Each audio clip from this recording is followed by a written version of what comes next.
কাবা ঘরের একজন কালো ইমাম আছে, নাম ইমাম আল কালবানি। দেখছেন এই ইমামরা আপনারা? উনি লন্ডনে একটা ইন্টারভিউতে বলেছেন, আমার মায়ের বদদোয়া আমাকে কাবা ঘরের ইমাম বানিয়েছে। লন্ডনে একটা কনফারেন্সে উনি ইন্টারভিউ দিচ্ছিলেন।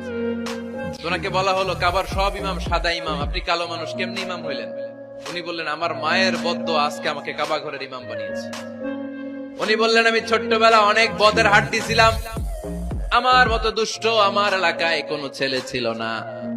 মানুষের গালাগালি, মারামারি, দুষ্টামি, ভাঙচুর, চেঁচামেচি, চিৎকার, বিশৃঙ্খলা আমার মতো কেউ বেশি করতে পারতো না। কিন্তু আমার মা ছিল অনেক বড় আল্লাহওয়ালা। আমার মা জানতেন আল্লাহর কাছে দোয়া করার কত বড় পাওয়ার। আমার মা যখন আমার উপর রেগে যেতেন, আমার মা জানতেন রাগের মাথায় বদদোয়া দিলে বদদোয়া কবুল হয়ে যাবে। এজন্য যখনই আমি বেশি দুষ্টামি শুরু করে দিতাম, আমার মা রেগে আমারে বদদোয়া দিয়ে বলতেন, আল্লাহ তোরে হেদায়েত দেখ, আল্লাহ তোরে কাবা ঘরের ইমাম বানায় দে।